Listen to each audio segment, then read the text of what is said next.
बयबो गोरों लाइमोनफ्रा समाजनि थाखाय सिन्था खालामग्रा लाइमोनफ्रा ओंखारबोनांगौ जाहाथे बेफोरखौ जों होबथानायनि थाखाय खामानि मावनो हायो आरो क'क्राझारखौ थारैनो गोजोन मोनसे नोगोरमा जों खालामनो हायो। बर'फोरनि थाखाय गंसे नोगोरमा नांगौ। थिग बेबायदिनो जों क'क्राझारखौ जाहाथे गोजोननि नोगोरमा खालामनो हायो बयबो लाइमोनफोरखौ आं खावलायहरदों। गोदानै जायफ्रा भट होनो मोनगोन लाइमोनफोर मा खावलायनो सानगोन बिथांमोनखौ? आङो लाइमोनफोरनि थाखाय खावलायनो लुबैनाया बेनो जे दिनै क'क्राझार बायदि फिसा मोनसे टाउन होननानै जों बुंनांगोन।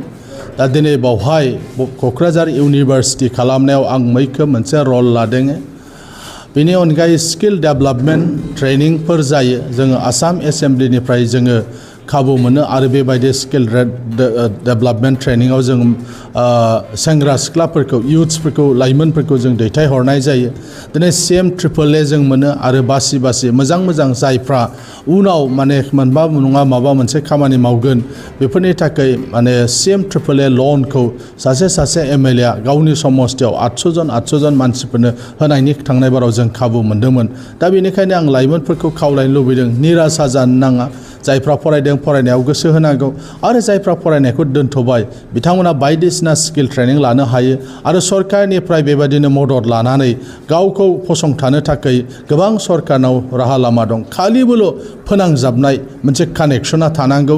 दिनै जायफ्रा पार्टि खालामो बिथांमोना माने पार्टिनिफ्राय मदद मोनो।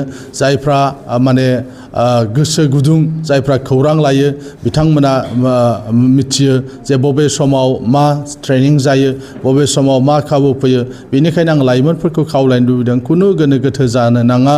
नोंथांमोना जुदि खबर लायोबा सुलाद लायोबा दिनै जोंनि पार्टियाव इयुथ कमिटि दं बिथांमोनजों जुदि जगाजग लायोबा नोंथांमोना इयुन समाव बेफोर राहा लामा खाबुफोरखौ मोनगोन। आं खावलायनो लुबैदों जोंनि लाइमोनफोरखौ माने दिनै जों नुनो मोन्दों गोबां बायदिसिना ड्राग्स जानाय फेनाय बेफोर बारानिख्रुइ बारा जालांगासिनो दं। जौ जुवाफ्रा बारानिफ्राय बारा जालांदों। मानोना जोंना फिसा ओनसोल आरो दासो दावगाफुनाय। बेनिखायनो जों बयबो गोरों लाइमोनफ्रा समाजनि थाखाय सिन्था खालामग्रा लाइमोनफ्रा ओंखारबोनांगौ जाहाथे बेफोरखौ जों होबथानायनि थाखाय खामानि मावनो हायो आरो क'क्राझारखौ थारैनो गोजोन मोनसे नोगोरमा जों खालामनो हायो। बर'फोरनि थाखाय गंसे नोगोरमा नांगौ। थिग बेबायदिनो जों क'क्राझारखौ जाहाथे गोजोननि नोगोरमा खालामनो हायो बयबो लाइमोनफोरखौ आं खावलायहरदों। Thank you sir.